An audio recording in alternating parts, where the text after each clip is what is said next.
Okay, magandang hapon po sa ating lahat, mga kapatid, no, sa pananampalataya. At oras na naman po o araw na naman po ng ating pananambahan at syempre pakikinig, no, sa mensahe na gustong ipahatid sa atin ng Panginoon na of course may pinagbabatayan at yan ay ang salita ng Diyos. Okay? Biblia na atin pong sandigan, no, sa ating paniniwala sa Panginoon. Okay? Well, even without the Bible naman as God's final revelation, of course, meron naman tayong innate nature na tinatawag, no, na kung saan ay when God created human beings, nandun na yun, no? Pinagkaloob niya na yun. So, it just happens na we have this book, okay? Sabi nga nila, final revelation of God sa ating mga tao upang sa ganon ay mas makilala pa natin siya ng lubusan bilang ating Panginoon, Diyos na tagapagligtas at manunubos sa atin, no? Sa ating mga buhay. Well, bago tayo dumako doon sa mensahe at sa bahagi, no, ng kasulatan at bibigyan natin ng pagninilay upang sa ganoon ay maging gabay natin sa ating pang-araw-araw na buhay, tayo po munang lahat ay manalangin at kung sino man yung nanonood, no, at sa ngayon, no, dito sa lugar na ito ay mangyari po lamang na tayo'y panandaliang manalangin. Panginoong Diyos, maraming salamat po sa oras na ito. Salamat po sa pagkakataong muli na ipinagkaloob mo sa amin na kung saan, Panginoon, kami ay makakarinig ng mensahe na nagbubuhat sa iyo. Mensahe, Panginoon, na amin pong magiging gabay at patnubay sa mga darating na araw habang kami ay umaharap sa mga hamon ng buhay. Lord, dalayan ko po sa iyo ang mga nanonood for today's video. Pagkalooban mo po sila, Panginoon, ng iyong biyaya at dalawin mo po sila, Panginoon, sa pamamagitan ng iyong banal na spirito at bigyan mo po sila, Panginoon, ng pusong mapagpakumbaba at isipan na marunong umintindi, Panginoon, sa anumang iyong gustong ipahiwatig sa bawat isa. Lord, dalayan ko rin po sa iyo, Panginoon, ang kapatawaran sa aming mga pagkukulang, sa mga nakalipas na araw, our shortcomings, Panginoon, mga kasalanan, sinasadya man o hindi, mga bagay na mabuti na hindi namin nagawa. Lord, patawad po. At sa oras na ito, Panginoon, dalawin mo po kami ng iyong biyaya at linisin mo po kami as how David prayed, Panginoon, in Psalms 51 verses 10 to 12, na siya po ay nanalangin ng paglilinis mula sa kanyang mga kasalanan. Gayon din po, Panginoon, sa bawat isa sa amin. Lord, kami po ay nagpapakumbaba. Ako po ay nagpapakumbaba sa iyong harapan, Panginoon. At I pray for this message, Panginoon, para sa aming lahat. Unang-una para sa akin. Lord, maraming salamat po at ito pong aking samot dalangin sa matamis na pangalan ng Panginoong Hesus. Amen.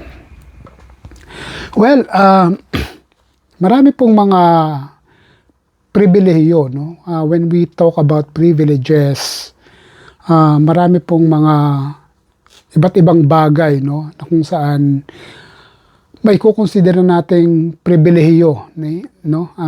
Let's say, for example, when you were born in a certain place or country, that's a privilege, so, na magkaroon ka ng citizenship. Okay? Nakarating ka sa ibang lugar and nagkaroon ka ng visa, no, sa lugar na iyon na ikaw ay maging legal, that's a privilege, no? Pribilehiyo. And at sa kanila, sa iba naman, oportunidad. Well, sa Biblia, the number one privilege, no, na pwede nating may consider ay ang pribilehiyo ng kaligtasan. Well, pag sinabi natin kaligtasan, ang ibig sabihin nito ay deliverance. Okay? Deliverance saan? Pag sinabi natin kaligtasan sa Biblia, ang tinutukoy po rito ay 100% spiritual, no? Although, of course, when we are talking about glorification, ibang bagay na po yun. But, of course, today we are dealing with the topic of salvation. And napakaraming passages or texts sa Bible that talk about salvation, no? Bakit we need to talk about salvation? Okay? Ang kaligtasan po ay, sabi ko nga kanina, ay isang pribilehiyo na unfortunately, maraming mga tao ay they take it for granted, no? They don't take it seriously. Okay? Especially doon sa mga affluent, sa mga masasabi nating hindi na dumidepende, no? Sa kung ano pa man, sapagkat meron na sila ng mga bagay-bagay na kanilang tinatamasa.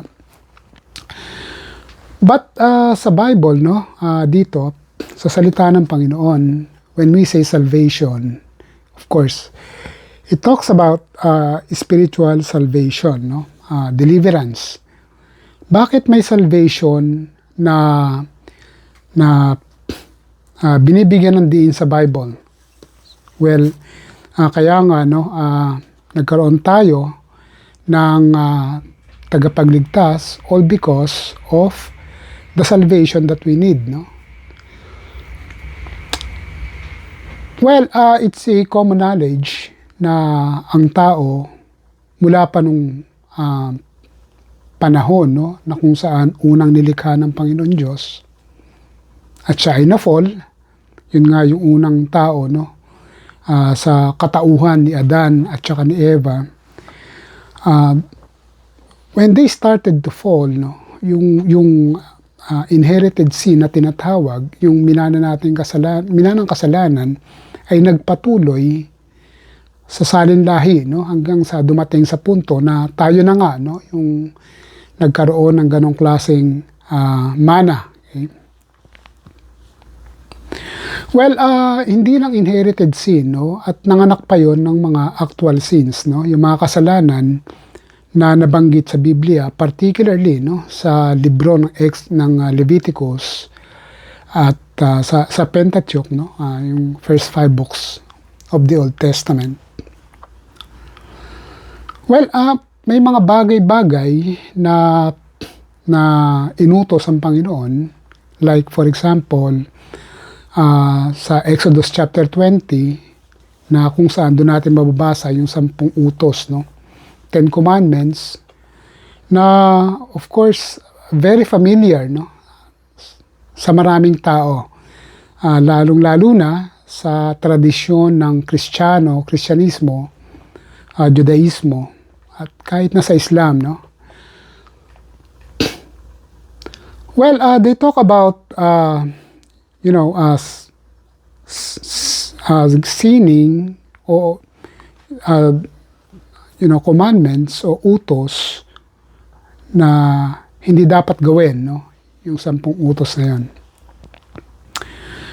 Kaakibat noon, marami pang mga utos na specifics, no, particular doon sa Leviticus, na kung saan meron pa mga dietary commandments or commands na ipinagutos ang Panginoong Diyos na dapat sundin ng tao.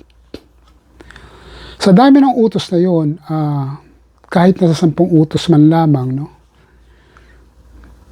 nahirapan ng tao na sundin. Okay?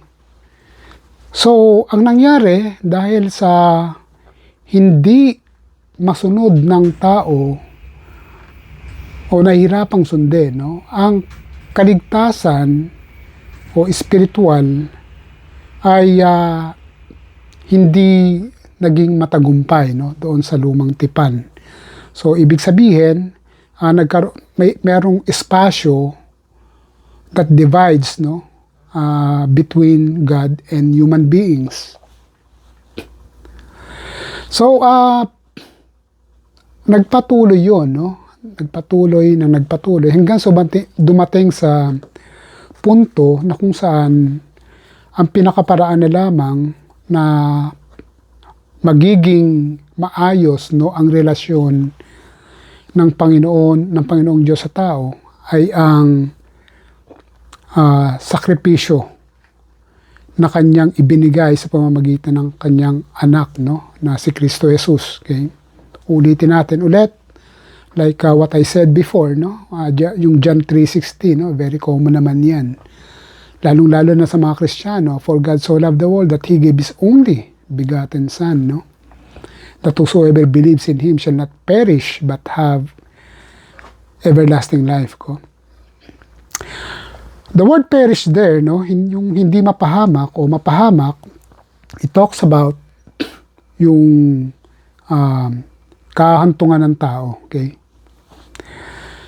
Well, kung ang tao lamang ay binubuo, no, ng isang katawan, physical lamang, like what I watch, no, doon sa isang social media platform na kung saan his emphasis was on the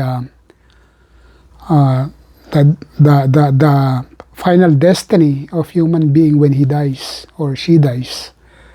Doon ang punto niya was, you know, when a person dies, no more. Okay? Parang wala na.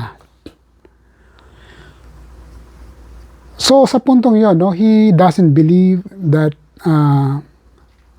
this body is composed of two things, no? Yung iba nga, tatlo raw. Yun yung sinasabi sa Griego na it's either trichotomy or dichotomy, no? Pag sinabi natin yung mga ganyang bagay, pag sinabi natin trichotomy, of course, body, soul, and spirit. And dichotomy naman, body and spirit. Okay? Yun yung binubuo, no? Yung nakikita ninyo ngayon sa inyong mga sarili, yan ay composition, yung nakikita ninyo mismo, no? Like this one. It's physical, okay? But of course, we can never see deep inside it, which is the spirit. Well, nung nilikha ng tao ang Diyos, nung nilikha ng Diyos ang tao, when He breathed, no? Doon sa nostrils ng kanyang nilikha, nagkaroon ito ng buhay.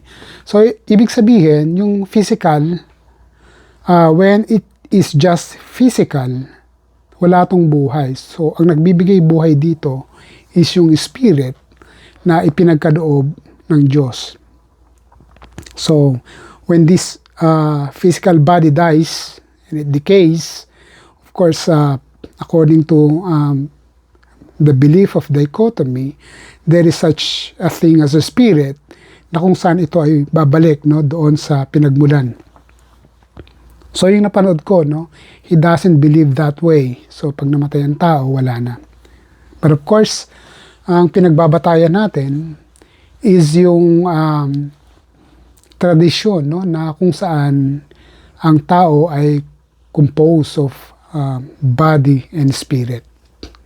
So, sa puntong yan, sapagkat ang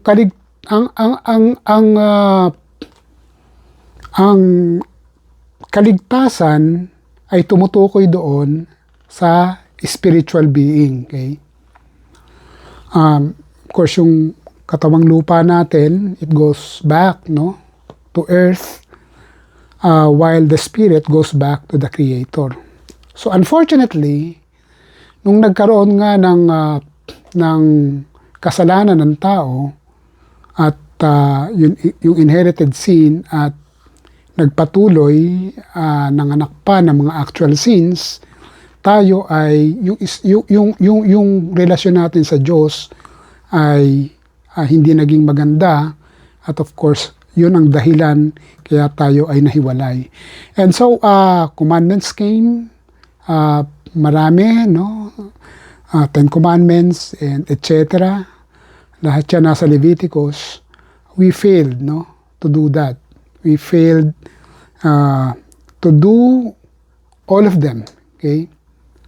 Sabi nga ng Panginoong Yesus, if you fail, no, to do a certain commandment, you fail to do all of them. So parang hindi po pwedeng kapag nabubuhay ka sa utos o sa commandments, dapat sundin mo talaga lahat yun. And of course,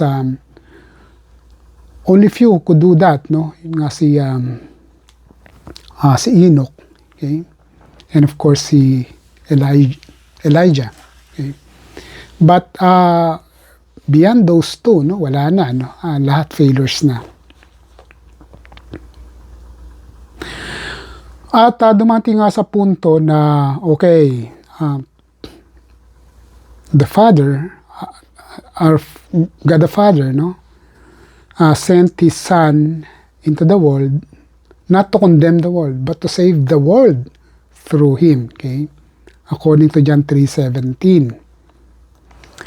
Well, ang kaligtasan po, ito po ay sa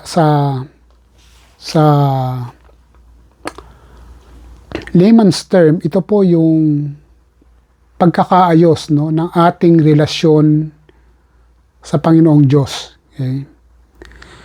The relationship that was broken because of sin. Okay? But then, God gave His Son, which is no other than Jesus Christ, to be able to fix, no, that gap between man or between God and man. Okay? Unfortunately, maraming mga tao that they take it for granted. Okay? Parang wala lang, no? Parang they don't feel, no, na yung salvation ng Panginoon ay parang isang mababaw, no, na paniniwala. But then of course, we as Christians, those who believe in God, we take it very seriously, no, yung salvation na to. Kasi unang-una, we believe that human being is composed of body and spirit. And of course, if that is true, if we are composed of body and spirit, which is true, no, of course, according to the Bible, hindi lamang tayo nangangarap na when this body dies and decays, no, nangangarap din tayo while we are still alive, no, na makakaisa natin o magiging isa tayo doon sa bosom, no, ng Panginoong Diyos. Ang sabi sa Titus 11 at chapter 2, 11 to 12, "For the grace of God has appeared that offers salvation to all people." Okay? Ang biyaya ng Diyos ay pinakita, no, o lumantad, at ito ay nag-o-offer ng kaligtasan sa lahat ng tao. Okay? Sa lahat ng tao, no? Hindi lamang sa iilan. As I said, no, unfortunately, yung iba, they take it for granted, parang wala lang. Tatanungin mo sila about Jesus Christ, they know about Him, they would admit. But when it comes to spiritual salvation, parang they take it very shallow. Okay? Pero dito, sabi ni Titus, sabi ni Apostle Paul, no, sa sulat niya kay Titus, okay, sa pamamagitan ng biyaya ng Diyos, at yun nga yung biyaya ng Diyos, yung when He sent, no, Jesus Christ into the world, okay, to save the world. And that salvation is being offered to all people, okay? Pero, why do we say some people take it for granted, no?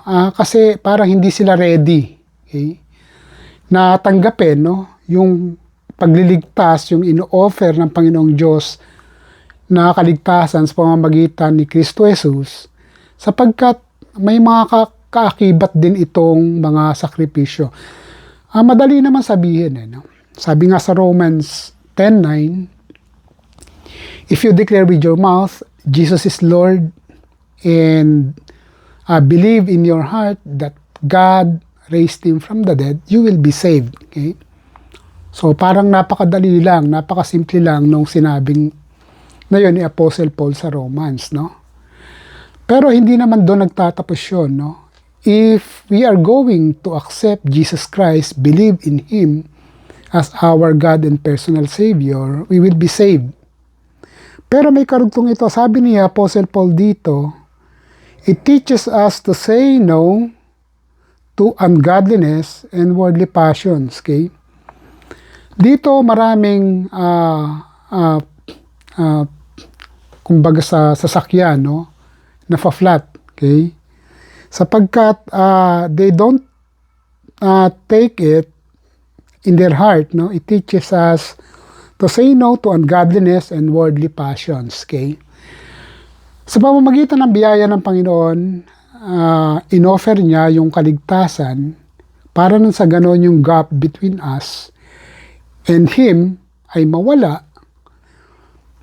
At sa pamamagitan, no, tinuturuan din tayo na humindi, no, sa mga bagay na hindi maka-Diyos at sa mga bagay na makamundo, no, yung ano-ano ba yung mga bagay na makamundo? Okay. Alam natin yan. Self-explanatory yan, no? General knowledge, ano-ano ba yon? Mga bagay na hindi kaaya-aya sa harap ng Panginoong Diyos. Mga bagay na kung saan ay He specified, no, in the book of Leviticus and even Exodus. Okay? Mga bagay na kung saan mas binibigyan natin ng priority at halos sambahin natin ng higit pa doon sa Diyos. Okay? So, dito karaniwan, no, nagkakaroon ng dahilan kung bakit maraming mga tao, unfortunately, hindi nila tinetake seriously yung salitang kaligtasan. Pero, ito na yung masasabi natin. No? Ang spiritual salvation ay napakahalaga, lalong-lalo na sa mga naniniwala na may Diyos, no? Sapagkat yan yung punto na kung saan makakasalamuhan natin ang Diyos sa dako paroon. So again, if we are saved, if we accept the salvation that God offers, and in fact He is offering to all people, it teaches us to say no to ungodliness and worldly passions. Okay? But rather, it teaches us to live self-controlled, no?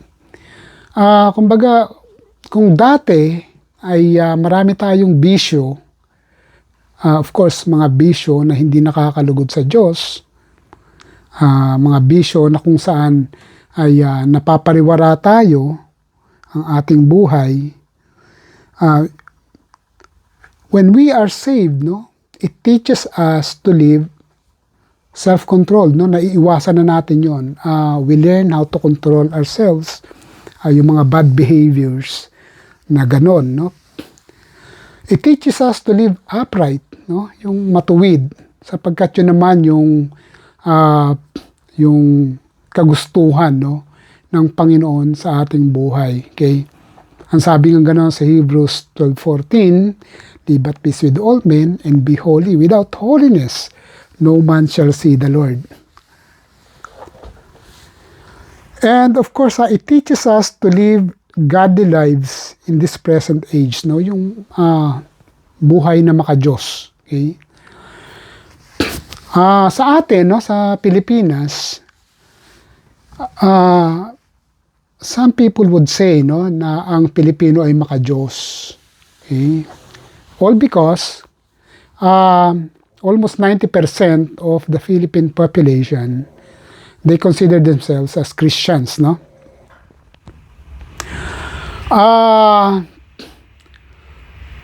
Dito naman sa Japan, no, they would say, no, na Japanese people are humanitarians, no? Parang magkaiba silang dalawa. When we say godly lives, no, in this present age, yung maka-Diyos, ito yung tumatalima, no, doon sa kagustuhan ng Diyos. Okay? Ano ba yung kagustuhan ng Diyos sa atin? Yung mga bagay na hindi nakakalugod sa Kanya, yon ay ating iniiwasan. All because we are we have that salvation that God offers, no? Parang ano yun parang bunga yun, okay? Ng pagliligtas ng Panginoon na tinanggap naman natin at ngayon nga ay mananampalataya na tayo. Well, Apostle Paul enumerated the fruit of the Spirit, no? In Galatians chapter 5 verses 22 no, to 23, okay? Yun yung sinasabi nating it teaches us to live godly lives. Nagkakaroon ng bungang spiritual na kung saan yun dapat yung magmamanifest sa buhay natin bilang mga mananampalataya. So ano-ano ba yung fruit of the Spirit that Apostle Paul enumerated in Galatians 5:22 to 23?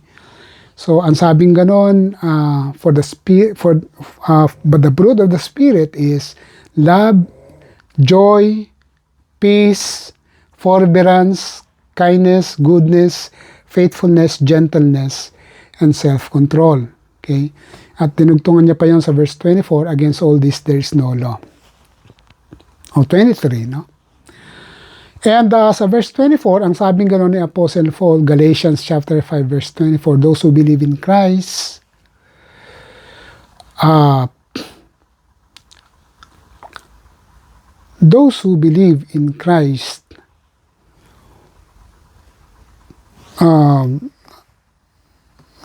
let's see, Galatians chapter 4, nakalimutan ko tuloy, chapter 5 verse 24.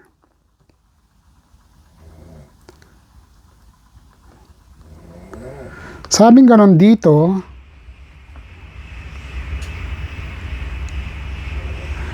those who belong to Christ have crucified the flesh, its passions and desires. No?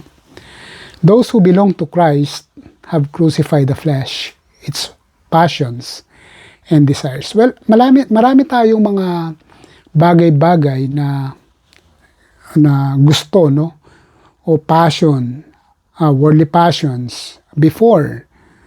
But ngayon, if we accept, no, the offer of salvation of the Lord, sabing ganon, at kahit tayo ay nasa circle na, no, ng Panginoong Diyos o kanyang pamilya, dapat na wala na yung mga worldly passions na yon o mga worldly desires, no.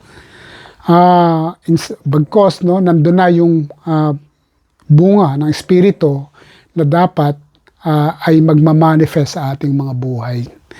Well, hopefully, no, sa mga ating nanonood at sa mga nakikinig, no, of this message, no, we just don't take, if we know Jesus Christ, if we accept Him as our Lord and Savior, and our goal and aim, no, in this present age is to be with Him, no, in the future.